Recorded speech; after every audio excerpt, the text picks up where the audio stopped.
وأشهد أن لا إله إلا الله وحده لا شريك له وأشهد أن محمدا عبده ورسوله صلى الله عليه وعلى آله وصحابته ومن اهتدى بهديه إلى يوم الدين. يا أيها الذين آمنوا اتقوا الله حق تقاته ولا تموتن إلا وأنتم مسلمون. يا أيها الناس اتقوا ربكم الذي خلقكم من نفس واحدة وخلق منها زوجها وبث منهما رجالا كثيرا ونساء واتقوا الله الذي تساءلون به والأرحام إن الله كان عليكم رقيبا. يا أيها الذين آمنوا اتقوا الله وقولوا قولا سديدا يصلح لكم أعمالكم ويغفر لكم ذنوبكم ومن يطع الله ورسوله فقد فاز فوزا عظيما. إن أصدق الكلام كتاب الله وخير الهدي هدي محمد صلى الله عليه وسلم وشر الأمور محدثاتها وكل محدثة بدعة وكل بدعة ضلالة وكل ضلالة في النار. أما بعد ntwala omukisa guno okujjukiza nga nange sejjaamu ebbanga lyonna okwebazanga omutonzi waffe, olwebaza nga luviira ddala ku ntobo ya mutima, olwebaza olujjukira gyatujje, olwebaza olumulekera gyatutwala, olwebaza oluteekooya na byatanatukolera gyatujje wawanvu. Maama wo nange kyaliko ekiseera nga tebatumanyi, n'abaana baffe kyaliko ekiseera nga tetubamanyi. hal ata ala al-insani hinu min ad-dahri lam yakun shay'an madhkura. Maama wange n'owo baafuna ombuto nga tebamanyi nti balina ggwe, Allah yali amanyi. Kyatugamba mu suratu Nahl aya 77 etaba ya 87, Allah kati wallahu akhrajakum min butuni ummahatikum la ta'lamuna shay'a. Zaali nteekateeka z'omutonzi wammwe obbassa mu mbuto z'abanyammwe n'okubajjayo, nga mu kiseera ky'okubajjayo kwe la ta'lamuna shay'a mwali temulina kye mumanyi. Waja'ala lakum as-sam'a, olw'okumanya kwe wajje yali abatwala mu mbuto eyo gye yabateerako amatu agataakolerayo, wabula yagatuteerako mu mbuto eyo olw'okumanya wa gye galikolera. Wal absaara, mu mbuto eyo n'atuteekako n'amaaso.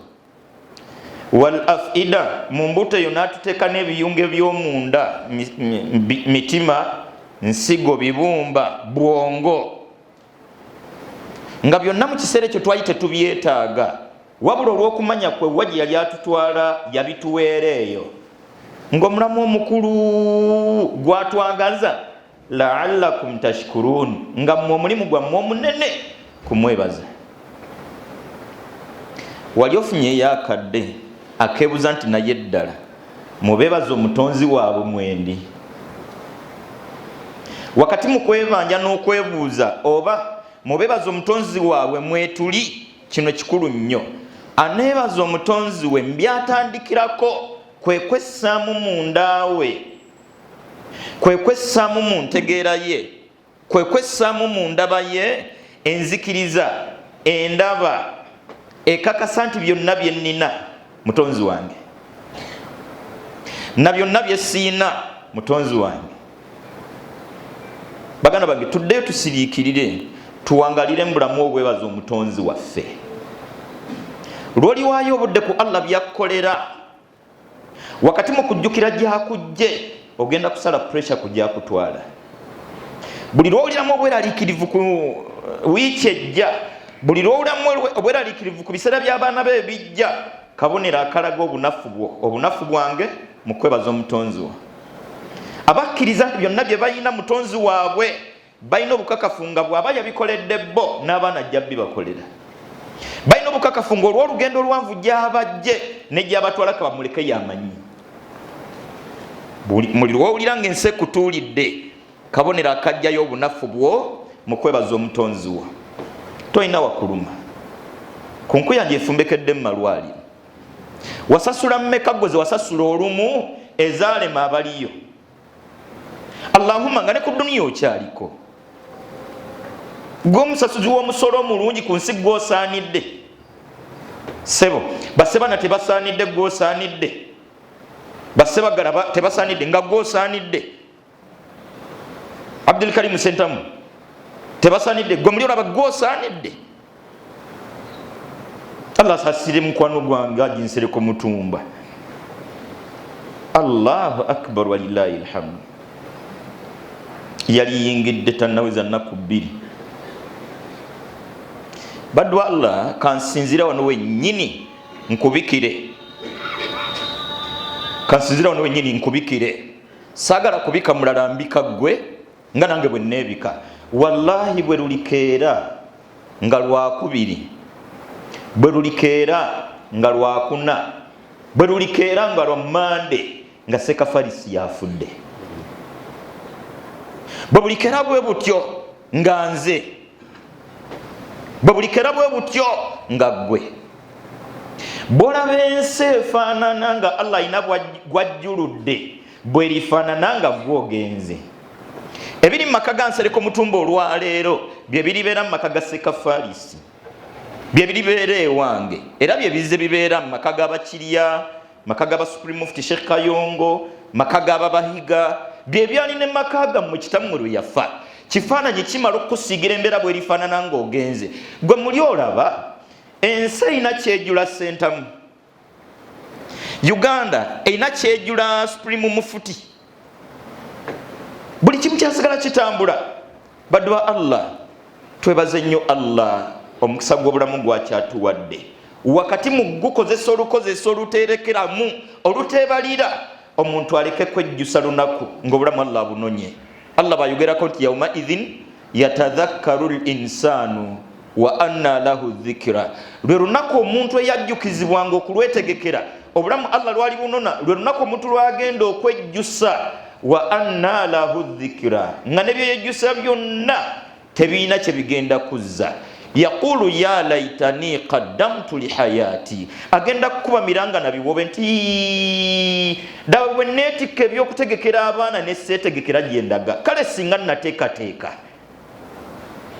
Nsaba Allah ow'ekitiibwa atukozesa akakisa k'obulamu mu mbeera ey'enjawulo. Tuli ba mukisa nnyo. Eno ye Jumaa yaffe esookedde ddala mu mwaka ogwaffe Abasiraamu. Nnaku z'omwezi olwali ziri 7. Mwesiimye nnyo abaasibye olw'ekuna lwajjo. Mwafunye akakisa akasiibye olw'okuna olusookedde ddala mu mwaka. Ate mwe abaasiba Mande era yali Mande esookedde ddala mu mwaka. Nsaba Allah ow'ekitiibwa bye yawadde omukisa gw'ezo ennaku 2 Allah bamazeeko omwaka gwonna nga buli ibaada agibawadde. Naffe abaanafu tusaba Allah ow'ekitiibwa atwokwerwanako. Allah atwokwerwanako ya Rabbi.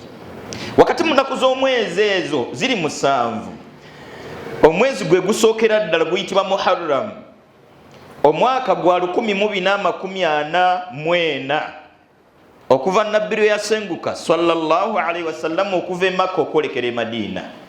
Kalenda eyo we yatandikira kuva ku masenguka gwe okuva e Makka yolekera e Madiina, wakayita emyaka 1440 ogwa 44 gwe tutandise tuli mwezi gusooka. Funa ebyokuyiga okusookera ddala. Nabbi okusenguka sallallahu alaihi wasallam ava e Makka gyazaalwa mu ŋŋanda ze mikwano gyakuze nagyo, wallahi embeera yali yakazigizigi. Yali anoonyezebwa olunoonya olusinga ku bino ebyammwe ebya drone. Kyovola ne masenguka ge Makka bw'aba ali sayidi eno yaddiyo olw'okumunoonya okwali kuyitiridde ng'ateetikeddwako n'ogulabo Ssemalabo kwanaaleeta omutwe gwe oba namuleeta nga mulamu, yasooka kudda sayidi eno n'afuna ku lusozi gye yeewogoma nga balina Abubakari. akasera kali kakumuyiga mumbere tagambika ng'okumunonya kwa kumutirimbula butirimbuzi va ku bino byose byakutwalira mu kadroni ne wayita emyaka 6 no. Kyenjagadde mu kusenguka kuno akatono ddala bwe biba ebyo byalimbula mu bwa mubaka wa Allah sallallahu alaihi wasallama gwani ndoze ekyo kitumale okukakasa nti wano ku nsi teri yagenda kuwangalira mu bulamu bulungi bwerere ayogerwako eyali anoonyezebwa obukubirira tibwe ekizibu nakyo kiveewo ye khairu khalqillah mu bitonde byonna nga byatonda kyekitonde kisinga ebbeeyi mu ndaba yange neeyo ffe ng'abantu wandisubidde nti yandiwangalidde mulamu kaserengeto keereere gumiikiriza ebizibu byoyitamu si gwosoose bayita mu bisinga byoyitamu ffe tukaba buzibu bw'abaana fees tukaba ebizibu bya musajja simanyi kulwako tukaba ebizibu bya bwavu bintu kulinnya obwavu n'ebintu okulinnya n'okunoonyezebwa nabbi sallallahu alaihi wasallama kwe yalimu akaseera k'okusenguka kwe ekiri yadde ki so 1444 gy'emyaka egyakayitawo okuva ku masenguka gwe. Ennaku z'omwezi bwe ziwera 10 mu mwezi guno ogusooka ogwa Muharram olunaku olw'ekkumi tulusiiba buli mwezi ogusooka ogwa Muharram olunaku bwe luwera olw'ekkumi ddwo tulusiiba era mu mbala ennyangungu ndoza lujja kuba lwa Mande n'ennyongera okwesiimisa bittanidde okusiiba Mande n'olwokuna kati kwolwo olunaku bo bagenda kusiiba olunaku lumu balufunemu ate ennaku 2 bagenda kusiiba olw'Emmande lwabwe bulijjo lwe basiiba ate balusiibe nga lunaku lwa 10 kati mu kusiiba kwabwe kwa mulundi gumu bafune basasulwe empeera za nnaku 2. Olunaku olwo lwaki lusiibwa? Nabbi sallallahu alaihi wasallama bw'atuuka e Madina mu lugendo luli lwenkugambye oluyiseeko emyaka era gyegambye yasanga Abayudaaya nga be bali basinga okubuutikira Madina yasanga basiiba olwo olunaku olw'ekkumi. Ababuuza abange mwava ku ki okutandika okusiba olunaku luno?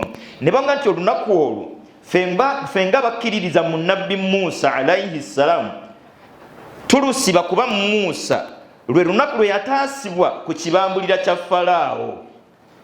Bw'amala Allah okumutaasa Musa yasalawo olunaku olwo alusiibenga mu layini yakwebazanga Allah. Kati ffe nga bamukkiririzaamu tetusobola kusuula nkola ye kwe kusiiba kwaffe kuno kwolaba. Jjawo ekyokuyiga. Ndowooza byonna bye tukola mu ddiini twanditabuddemu ekirungo ky'okwebaza Allah. Ekikolwa ekyo ne kirooka kivaayo bulungi. Esswala ddala ng'erimu omulamwa gw'okwebaza omutonzi wo tesobola kufaanana zino zaffe. Empaayo oyo nga ddala erimu ekigendererwa ky'okwebaza omutonzi wo nga weebuuza nti nzaani atalina kansa, atali mulwadde wa kibumba, atali mulwadde wa nsigo, mu butuufu bw'oba bwakuwaayo tosobola kuwaayo mutwalo. Nga bamangambye tulina ekifo kye tugenda okunuluna simanyi kya Samona. Kati omuntu akkiriza nti yayingira e Kampala mu busapatu bwa bbulu mu kapale kampi ng'akaveera ke kaali ka green n'akagreen kaali kanene nga n'akaveera kaali ka bbulaako mwali obupale bwo n'akasaati. Allahu akbar. Ne bw'oba oli okyali mupangisa nga bo tubuwajja e Kampala wallahi bodda n'otunula mu nnyumba gy'olina omuli seeti y'entebe, firiji eri mu nsonda, omuli TV bwaguuga, emmeeza yandabirwamu, bw'otunulya obuliri kw'osula tosobola kufunawo kakisa kakwata mu nsawo n'owaayo 2,000. Kakati ku 2,000 gy'oyinza okuwaayo gy'egyagula firiji, ku 2,000 gy'oyinza okuwaayo gy'egyagula obuliri. Musa alaihi salamu bw'asala wasiiba olunaku olw'ekkumi mu buli mwezi ogusookera ddala mu buli mwaka nga yeebaza Allah kumutaasa mu bikolwa byonna eby'eddiini tutabulemu ekirungo ky'okwebaza Allah. Bw'obanga osaala mu kusaala kwo gattamu okujjukira Allah gy'akujje, gattamu okujjukira Allah gy'akujje. Gwani gwe bazaala egindi bantu batuzaala bukomansimbi yiri eri wansi n'otuuka ne bukomansimbi mu katawuni n'oyingirayo munda embulire n'ova embulire n'okwata kaboda ka kasanvu ne kakutwala emizindaalo. Allah ajja kukunudde. Sirikira nange sirikirire. Ye waffe kizinga buliri. Allah talina be yalekayo. Allahu akbar. Kiba kuba kyalo kyammwe, ekyalo kyammwe kyebulyankuyege nga kyekitula kiraba ani anaagenda e Kampala. Kyonna kyandironze ggwe. Baba kuba baana ba mama nga be batula balaba ani asaana by'olina kati. Ddala bonna bandibiwadde ggwe. Byonna bye tukola mu ddiini tubitabulemu ekirungo ky'okwebaza omutonzi waffe. Bw'osaalanga dhuhuri totandikiranga ku dhuhuri yokka, osookanga erakanya. Eraka ezo za sunna zirina empeera enjawulo. Gwe munda muli kikole kwebaza Allah. Kivala ne Nabbi sallallahu alaihi wasallama yalabwako abafamire ye ng'asadde ekiro okutuuka ebigero ku muzimba. Bamubuuza nti naye nga ddala Allah yakusonyiwa byonna ebyakusobako, n'akusuubiza okusonya byonna by'olisobya, ekikusaaza okutuuka n'ebigero kuzimba otumenya. Yababuuza nti alam akun abdan shakura, temwagala mbeere muddu yebaza Allah, nyamba obingattire. Musa okusiba olunaku olw'ekkumi n'ono gwe bagambye kusaala ebigero ku muzimba, bonna omulamwa gwali gwakubaza mutonzi waffe. Twettanira eddiini olw'ettanira lwakubaza mutonzi waffe. Ku nkuyanja y'abalema gwani alina emikono ebiri, nali ndabika omukono ogumu, nakati nkyabalaba naye ensonyi zinkwata. Njagala obbabuuza Sseruganda, bw'ogenda emmanju weetukuza otya? Banzikiriza nti asobola okuyiya neyeeyambula, n'asobola okuyiya kale byonna n'abikola. Kakati mu kiseera wali ng'amaliriza emikolo gye, akadomola yakaleese kaako Sekafarisi bwakuuza nti neetukuze ntyo mu amagezi ki? Funa gw'ogenda naye akufukirire ng'ani? Kakwata akadomola fukumulawo. Simanyira bwe nyinza mubuuza mulaba bulabi n'obunira nga Sseruganda, Allah yamanyi nga tulina ebyebbeeyi bingi. Bado Allah gwe tolina wakuluma na buli kiyungo kiyina. Nsigira ekifaananyi kya muzibe Ali Isima mukwano gwange, ofulume ejjuma ya leero zibirira, genda ku mulimu gwo, genda wookolera mu mbaawo zo, fuluma wali ng'ozibiridde. Allahu akbar. Gwe Allah n'akuwa amaaso abiri, byatubuza Allah nti alam naj'al lahu aynayn wa lisanan wa shafatayn. Abange twebaze nnyo omutonzi waffe, olwebaza olukakasa nti yatuleeta mu nsi, olwebaza olukakasa nti yatulabiridde paka olwaleero, olwebaza olumulekera byonna yamanyi, si kuffe si ku baana, byonna yamanyi. Sala pressure yaki? Gwe atasobola tutubuulira bye waakalya emyaka gye wakamala mu nsi, osaana kweraliikirira by'otonnalya. Twebaze nnyo omutonzi waffe. Musa alayhi salam asiba olunaku olw'ekkumi ng'omulamwa gwe kwebaza mutonzi we. Kakati Nabbi sallallahu alaihi wasallama bwe bamala omubulira ensonga ebasiibisa, yabaga nti nahnu ahaqu bi Musa, ffe abasiraamu ffe baukumpya nnyo era bannannyini Musa okusinga ku mmwe. Nange Allah bw'ali bampangazza olunaku olwo ngenda ddusiibanga, naye mu nsibe yawukana ku yammwe. Era n'agamba abasiraamu nti bo basiibenga olw'omwenda n'olw'ekkumi, oba olw'ekkumi n'olw'ekkumi n'olumu, ng'ensiibe eno esaana eyawukane ku yaabali yadde ffe bannyini Musa. Ensonga yange wakati mu kusiba olunaku lw'emmande, bw'anaaba lakkiriza n'atuwaayo omukisa ogwo, twebanje nnyo okufuna ebyokuyiga mu bulamu bwa Musa alayhi salam. Obadde okimanyi nti ye nabbi Allah gwe yasinga okwogerako mu Qur'ani, yadde tiyamutuuma ssuura yonna. Obadde okimanyi nti ye nabbi eyasinga okwogera ne Allah emirundi emingi mu omu ku omu nga tewali waakusatu awo. Kati Musa alayhi salam wakati mu bingi Allah byamutunyumirizaako, mwana nga bitandikira mu kuzaalwa kwe. Musa azaalwa mu ggwanga lya Misiri liyite Egypti, ku lukalu lwammwe lwa Afirika. Yadde ye teyali Mufirika, yali musajja mu Yudaaya abaasenguka ku mulembe gwa Nabbi Yusufu alayhi salam okuva ewaabwe Falasitini. N'azaalwa nga bwe tulina Abanyarwanda bazaaliddwa wano. Mwana nga Allah ayinza okibakula n'abagiramu n'omukulembezi. Yalla nkolayi asalawo nga bw'aba ayagadde.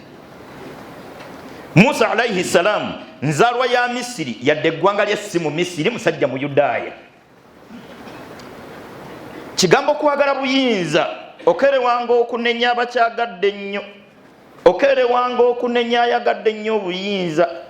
Wekanga ne imamu omunde bano talumikako naye nga imamu nga tali ku musaala naye ngaokumga nti sebo wandizeeko ebbali waliwo omwana yaleese Qur'ani yakamaliza Saudi, la ilaha illallah, ensonga zigwera ku poliisi. Ababuuza nti kino kye munsasuddemu, akazikiti ke nasanga lumu nga twatandika ne lumu munsasuddemu. Okerewanga okunenya akalubidde mu ntebe kuba n'omwazinyi yennyini okumujja ku bwazinyi. Allahu akbar, temunjogeza. Kakati ne Musa alayhi salam azaalwa akulembera eggwanga lya Misiri yali mukulu Farao. Farao nga Musa tannazaalwa yali afunyemu okwekengera ku ani ayinza okusonga mu ntebe ye. Kati notaba bafunangamu okwekengera, mwazinyi bw'abanga akuwalanye nga yekengedde gwe muleke, ne gundi bw'abanga yekengedde gundi namuyisa mu byonna byamuyisizaamu omulekanga. Jja kunyamba nnyo bwe nnaaba nze nkomye ku gundi nawe n'okoma ku gundi. Mwami Farao wakati mu kunoonya ani ayinza okufunamu omutima ogusonga mu ntebe yange, ng'afeffetta kye bayita omulaguzi kafulu amubuulire ayinza kuba ani oyo, nga bamugwako saabalaguzi bagati Musa tolireeti, Firawuna tolireeti, His Excellency oli mu budde bwennyini ayinza ogirowoozaako tannazaalwa naye anaatera. Sinza kubulya kiseera naye anaatera. Mwana wange ngo His Excellency tayolekera Parliament nga tebatebuli nga kiteeso nti abange amawulire agaliwo ateeberezebwa ayinza okufunamu omutima gw'obwetaavu bw'entebe eno anaatera okuzaalwa. Tukoze tutya? Era nga bulijjo Firawuna ye yali asingamu ababaka abangi nga bwe syogedde. Ekiteeso kyayita bonna bakkanya ku kiteeso kimu, buli mwana omulenzi azaalwa attibwe. Allahu akbar. Nsaba Allah w'ekitiibwa atuwe okufumiitiriza. Bw'oba obadde okyatenda batemu, abatemu tebannaba, abantemu baaliwo. Nsigira ekifaananyi ky'omusajja ategeera obulungi akutta omwana wa lunaku n'amutugga ekiso oba n'amugwa mu bulagge. Tunulira omutima ogwo. Gwe bw'oba obadde okyakabira Semayi bagundi abaludde mu kkomera Semayi babalanga bwemage. Bino byali ku baana bannaku nnaku, ng'era omukulu gyekengera kyekimu ng'abeekengera kye beekengera. Ne babatirimbula emyaka okutuuka eggwanga lya Misiri okuggwamu abavubuka. Allahu akbar. Nga basajja bakulu Sayizi Aseka Farisi be batambula mu kibuga n'embyalo n'ebyana biwala ebitiba obutibi. Byana biwala tebikwatwako, abalenzi bali mu kabbuli. Ne baddamu ne bafuna okutya. Ndowooza embeera okutuuka ku seeryo kiteebereza okuba ng'emyaka gyagenda mingi nga batirimbula buli mwana omulenzi. Kwe kwekuba mu mutima ng'eggwanga ligenda kusaanawo. Gwate eggwanga lisobola litya okusigala nga likyaliwo nga terisigazza musajja yenna asobola kufunyisa mukyala lubuto. Teekanirira mu Parliament ne bakola ennongeesereza mu kawaali 112. Simanyi bakali 112 tobinteekako nvaako. Bakolamu ennongoosereza kyali kyangu naye nga kwokuta kulina okusigalawo. Nga kaakati tutte mwaka tuleke omwaka. Allah ono wabyewuunya ate yasalawo ekisembayo.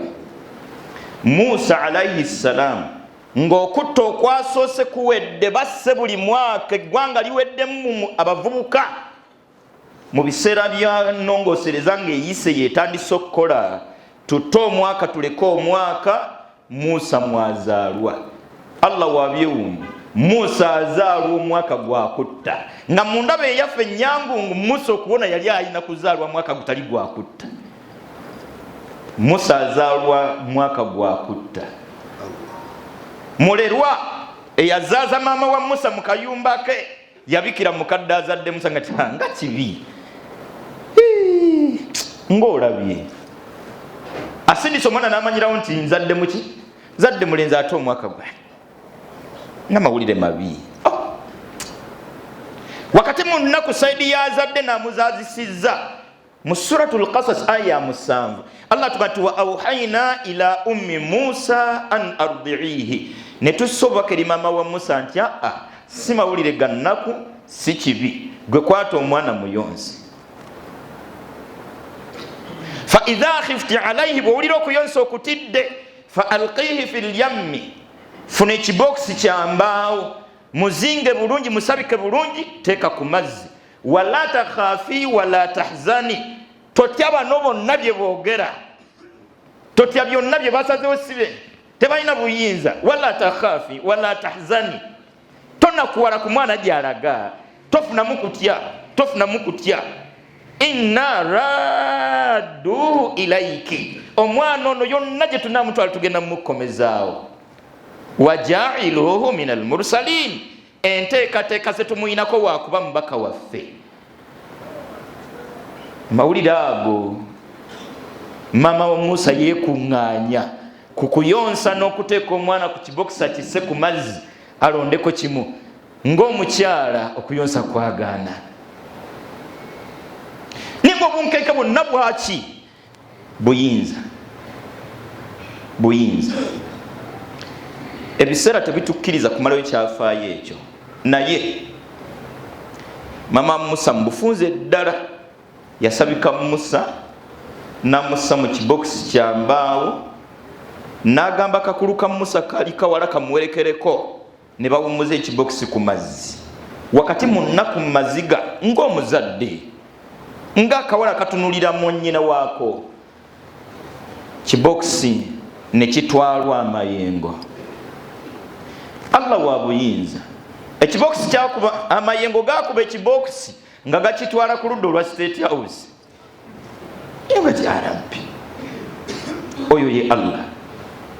Era ekibokisi kigenda okutuuka mu area ekitundu owali State House ng'omukulu yafulumye n'ajatiwe kawewo kabafuuweko. Era liba teriri busa, ne bakirengera ne bayita omuvubuka, leeta ekibokisi bakisabukuludde nga mwana mukozi, leeta ekiso kyaffe ekitalo bimanyi bino, baba leeta ekitala. Hajati Allah n'agenda amuwa kigambo mukwana eri omwana mu kibokisi. Bajati abo nga Allah yamuwa okutegeera okwenjawulo. Wallahi bw'aba yakuteka akusuuza by'obadde okutte. Temusekera mujjuma omuvubuka omu ewaffe bwayise yalinamu omuze gwa butambuze nga jjagwa mu ngalo z'ekiwala ekigezi ekizibu. Buli lwe kyamusinkana nga tekyamulekera nga yadde ebitaano. Endulu ate yazikubiranga eno mubanne nti era kinzibye zonna kizitutte. Kati ogwasemewe gwasinga okunnyumira tosekera mu jjuma. Yagenda waakyo wakakiro. Sente yalina nti kuno bukyanga kinziba zino tekijja zibba. Ng'asooka zitereka mu jjinja wabweru ng'ayingira talina yadde. Mu ddakiika zaalinga ana ku ssaawa yennyini yakomawo n'anona ze yataddeyo n'aziyingiriza. Era enkeera nyumya nti ne ze nnabadde enkwese nazo era kyazibbye. Muka Falaawo amannya ge batuyita ogamanyi, naddala nga balina bye bayisaawo, Daddy, Hani, teekawo ne libakuyita. Omukulu omukwata mu kiwalaata bajja tyabo balina buli muntu bamumanyi. Waliwo gwe bakwata mu bigere, waliwo ow'omutwe, waliwo ow'omu ngalo, waliwo ow'omu matu. Ajiga nafa n'asumulukuka ng'amatu kye gamukola okukakana nga n'ennyoko mugobya awaka. Maama ne Muluka zijja kukutomera, kumbe baamugobezza. Beera ye Masaka nja kujjanga. Mukyala Falaawo abembekereza bba, wallahi okukakana nga Musa. Mukyala yamunga nti la taqtuluhu. Konkomero y'ebigambo bye nga amaze omumuye oyota n'okumuteekera nti ndanga Daddy, ono omwana tewandimusse. Asa ayanfa'ana, asobola otubeerera omugaso. Aw nattakhidhahu walada, sina kindi okumutwala ng'omwana waffe nga bwe tutalina mwana mu nsi yonna naawe okimanyi okijegere magaribi paka kulisha tutambula mpola mpola kiriza tukomaawo Musa ebyokuyiga alina bingi mmanyi nti bw'onoosiriikirira ketukutotoleddeko osobola okugyamu ebyokuyiga ebiwera ekimu ku byo wallahi Allah bw'abanga yalagidde totunuliranga gwe kikosa mama wa Musa bwe yakakisa nti amugambye mutonzi we yagamba bwa kino kye tulina okukola bakwata mwana bamusa ku kibox era enkomero lya byonna Allah mwana yamukomyawo mama wa Musa kyakusatu ffe ng'abazadde sala pressure y'abaana Allah yalabirira Musa mu kiseera ng'ali ku mazzi waali asobola okulabirira abaana bo bono bijjamu entegeerayo ffe tuli mu kwemula bwe muzinja kutoba n'abaana bange balina okusoma gwe wakoma mu kyakumeka gwe alina omwana ku senior yakuna nyina omwana ku university oli wa P3 gwe alina omwana ku university kuba buli ani ayinza okuweerera munne mu ntegere y'abaana tuzikutuma otubulire zonna gy'ozozijja z'omuweerereddemu programu y'ebitonde byonna Allah yagiina Allah yamanyi ekiddako teweekooya nnyo laka rabbun olina omulezi wo olwagala lwakwagala wallahi terumukkiriza kutunulira byotokoze wallahi tetusaala obutasaala bwaffe Allah tatumye oxygen taganya emitima munda kukuba taganya musaayi kutambula tawagamiza mmere mu bulago tagiganye munda eyo kutambula ogwo omukwano ogenda gujja wani ogwo omukwano Allah gwatulaze tegutumala kumukkiririzaamu kumukwasa byonna bitegeeza bulamu bwaffe tegutumala kumukkiririzaamu kumukwasa byonna bitegeeza baana baffe mu nsoli mu bbanga kiri osigazza olyoka osule nga teweebase nga ki ekikusuza nga teweebase bwe bapakisa gwaniyaga nti zambi mu maaso ga Allah weetuuze neetuuze bamuusa bano nga tetunnabayigako byakusiiba tusooke tubakoppeko enzikiriza tubeere bakkiriza mu mutonzi waffe abatunulidde nnyo wajje tulaga nga ntegeeza kabbuli okusinga bino ebyokulya n'ebyokunywa ekibiri kino ekikutawaanya kuba bibiri bye bitusuza tutunula bibiri wallahi maiti negezeeweza ennaku 3 mu ddiiro mu nyumba mutemuba muntu n'omu maiti nga yabbaawo maiti nga ya mukyalawo wallahi mu kisenge newezaamu ennaku 4 tosobola kuyingirayo maiti nga ya kitaawo maiti nga ya mwanawo kati ebibiri nga enkomero yabyo kuvunda kikutawaanya okukakana nga tusadde twebanje Allah byayagala olwebanja olujja mu mukwano gwatulaze weewale nnyo gatta ku Allah kati yirizi zaaki zetuyina kotambulize embaawo zo sebo yirizi n'embaawo byebimu mwana nga abantu tulina gye twalaga nyina ne wenali kitebe kyabwe kikulembera basiraamu bangano byogera naye ate nkemme bwayalabu nga ne basheekhe balina gye baalaga sheekhe ng'okukulembera ekitebe ky'egindi bakeera ku makya nga ofisi ye yonna ku mulyango wabunye omusaayi inna lillahi wa inna ilaihi rajiun bwe gwatuuse ku baami kigambo sente zatulabudde omuntu akola ekitakolwa bakyala bwe gwatuuse ku bufumbo n'abaana badu Allah ensi ekkoyeza bwereere kati tukomewo okutuba yaffe ey'okubiri tukulaga ekitonotono ku kifaananyi ky'edduniya nga Allah bwe yakitusiigira tukkakane okutonda Allah yateekateeka byonna ebitegeeza obulamu bwo inna kulla shay'in khalaqnahu biqadarin buli kye twatonda kyonna twakitonda tukitegekedde byonna teweekooya oli kitonde mu bitonde ebyategekerwa n'abaana bo bitonde ebyategekerwa teweekooya nnyo barakallahu li wa lakum min alqur'ani alazim ونفعني وإياكم بآياته والذكر الحكيم أقول قولي هذا واستغفر الله لي ولكم ولسائر المؤمنين من كل ذنب فاستغفروه إنه الغفور الرحيم وهو البر الكريم الحمد لله الأول والآخر والظاهر والباطن وهو على كل شيء قدير أصلي وأسلم على رسوله الأمين sallallahu alayhi wa ala alihi wa sahabatihi ajma'in. Okwebaza omutonzi waffe we twatambulidde mu bigambo byaffe byakulembedde. Olwebaza olujjukira gyatujje gwaninzaani mpale ze wayambala ng'ozimanyi ezavuganga gogolo ne zisigaza luwuzi emmanjwe luwuzi. Jjukira ensawo y'ebitabo byange ey'okuwendula obuwenduzi kitebwa kisaamu ne kyefunya bulungi kyonna nga mumuli emimmonde gyange n'emiwogo gyange mu bitabo. Era wakijjangayo nga akaseerako okusoma katuuse n'omala kigolola bugolozi oti nsondo ziza nga nabo ntwasomera mu bitabo bisalemu kati walefe tuvuga emmotoka gwe Land Road ssebo abange ebyo bitegeeza ddala kwennyamira. Oyina essaati mmeka era wakulira mu mmeka? Ffe essaati wateekangako essaati nga bakutumye wali mu katawuni genda oyite omunnyo seekako essaati. Allahu akbar. Nga n'oluusi empale yakutuka lastika n'ogisibamu busibirwayi n'ogibinulabinula obwali obuliri bwange. Bw'olowooza ku Allah gyakujje ddala wategeeza kweteeka ku puresha kugyolaga, wategeeza kweteeka ku puresha y'abaana. Sala puresha bwe tuba bakwebaza mutonzi waffe tujjukire gyatujje tumuleke gyatutwala. Bwe tuba bakwebaza mutonzi waffe jjukira gyakujje mulekere gyakutwala yamanyi. Wallahi yamanyi mu byonna. Kozesa akaseera k'obulamu okuwona omuliro, kozesa akaseera k'obulamu okuyingira ejjana. Edduniya eno etutawaanye etusuza tetwebase. Mu aya ya 45 mu suratul Kahfi Allah gati wadrib lahum mathala alhayati dunya. Abantu bawe ekifaananyi ekyokulabirako ky'obulamu bwabwe obw'ensi. Kama in anzalnahu minas sama, bafaananira ddala nga Allah bw'atonnyesa enkuba okuva mu ggulu.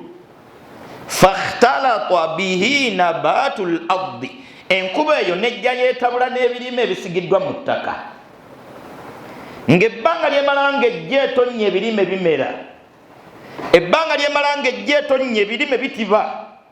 Fa asbaha hashima, okutiba kwabyo tekubigaana kiseera kutuuka, wallahi ne bifuuka ebimera ebikalu ebisusunku. Tadhruhu riyah, ebifuuyibwa ebitwalwa kibuyaga yonna gyeyagadde obitwala. Wa kana Allahu ala kulli shay'in muqtadira, ebbanga lyonna Allah ku buli nsonga yonna yalina obuyinza obusooka ate obusembayo. Aya njikuddiramu wadrib lahum mathala alhayati dunya, abantu bawe ekyokulabirako ky'obulamu bwabwe obw'ensi. Kama in anzalnahu minas sama, bafaanananga Allah bw'atonnyesa amazzi okuva mu ggulu. Fakhtalata bihi nabatul ard, ne gajja geetabula n'ebimera ebyasigiddwa kasooli. Kasooli n'amera n'atiba n'aweeka n'akungulwa. Wallahi emyezi 6 mu mwaka oyita ku bikasooli ebyatibanga nga bisusunku. Kireete mu bulamu bwaffe badu Allah tusigidde ekyokulabirako ky'abaana. Enzaalwa gye tuzaalwa yemmera ebimera gye bimeramu. Entiba gye tutiba kati abavubuka alhamdulillah bangi nnyo mutiba abamu temunnaweeka kasooli mutibe. Kati lwaki mwekooya ne saba Allah tusonyiwe ya Rabbi. Kasooli oli asigadde okungula essaawa yonna Allah gwakungula kooyezaaki. Kiri awo kiraba kiweese kyonna kyakala dda. Kati mmwe ebikyatiba temwekoowa na kisusunku. Yadde naffe era gye twolekedde. Kakati bimera binnange mu nnimiro gye tukyali tuliyo kiseera. Bimera binnange mu nnimiro gye tukyali tuliyo kiseera. Muleke kuyombera mu nnimiro na bimera binnammwe. Gwe lwaki osuubira nti ekimera kirudde nnyo mu nnimiro? Kituliddeko ebigimusa byonna. Kati ebigimusa wekiri bikigasa ki? Aba kasooli ng'akaze n'asigala nga tanuuliddwa babiwako ebigimusa bino ebimera bitone birumwa nnyo ebigimusa byaffe byonna babiridde.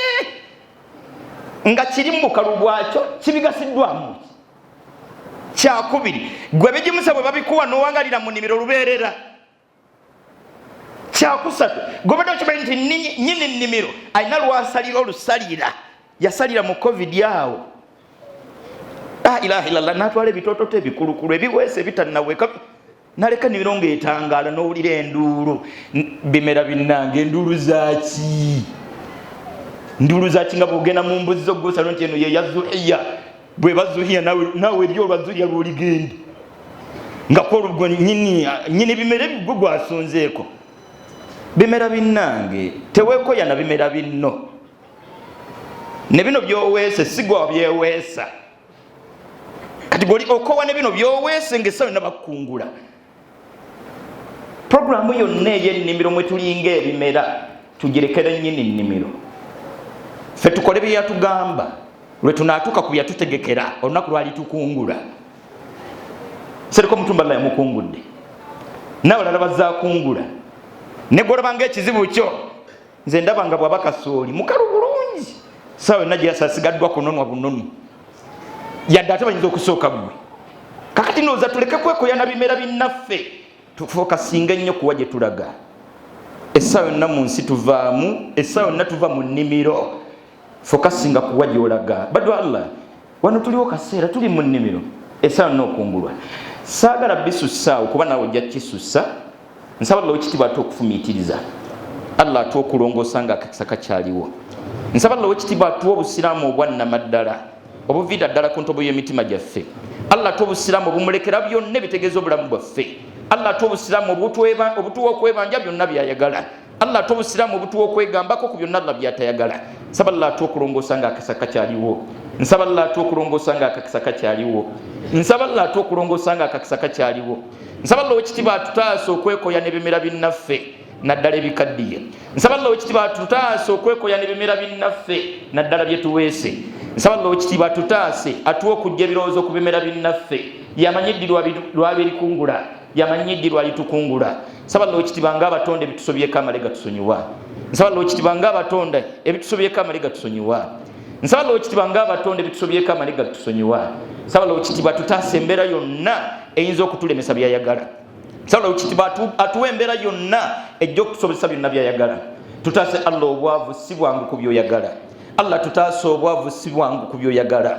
Tutaase Allah obwavu si bwangu ku byoyagala. Nsaba Allah wekitiibwa otugaggawaza olugaggawaza olunatwanguyiza byoyagala. Nsaba Allah otugaggawaza olugaggawaza olunatwanguyiza byoyagala. Nsaba Allah wekitiibwa otugaggawaza olugaggawaza olunatwanguyiza byoyagala. Lungamye ezzadde lyaffe Allah, lungamye ezzadde lyaffe Allah, lungamye ezzadde lyaffe Allah, lungamye bakyala baffe Allah, lungamye bakyala baffe Allah, lungamye bakoddomi baffe Allah, lungamye bakoddomi baffe, eŋŋanda zaffe Allah, bazadde baffe Allah, mikwano gyaffe Allah. Allah malaga tusonyiwa, malaga tuleka, malaga tuyingiza jjana Allah mbunafu bwaffe. Nsaba Allah osaasira abaddu bo bonna be wajjulula, basonyiwe byonna ebyabasobako, bakubisizemu byonna bye balongoosa. Allahumma salli ala Muhammad wa ala ali Muhammad kama sallaita ala Ibrahima wa ala ali Ibrahima innaka hamidun majid, wa barik Allahumma ala Muhammad wa ala ali Muhammad kama barakta ala Ibrahima wa ala ali Ibrahima innaka hamidun majid. Warda Allahumma anil arba'atil khulafa أبو بكر وعمر وعثمان وعلي وعن بقية صحابته ومن تبعهم بإحسان إلى يوم الدين. اللهم أعز الإسلام والمسلمين وأذل الشرك والمشركين ودمر أعداءك أعداء الدين يا رب العالمين. اللهم أرنا الحق حقا وارزقنا اتباعه وأرنا الباطل باطلا وارزقنا اجتنابه يا الله. اللهم أحسن عاقبتنا في الأمور كلها وأجرنا من خزي الدنيا وعذاب الآخرة. اللهم إنا نسألك رضاك والجنة ونعوذ بك من سخطك والنار يا رب العالمين. اللهم حبب إلينا الإيمان وزينه في قلوبنا وكره إلينا الكفر والفسوق والعصيان وجعلنا من الراشدين. اللهم إنا نعوذ بك من شر أنفسنا، اللهم إنا نعوذ بك من شرور أنفسنا ومن سيئات أعمالنا. اللهم إنا نعوذ بك من شرور أنفسنا ومن سيئات أعمالنا. اللهم ربنا إياك نعبد وإياك نستعين اهدنا اللهم الصراط المستقيم صراط الذين أنعمت عليهم غير المغضوب عليهم ولا الضالين سبحان ربك رب العزة عما يصفون وسلام على المرسلين الحمد لله رب العالمين وأقم الصلاة إن الصلاة كانت على المؤمنين كتابا موقوتا.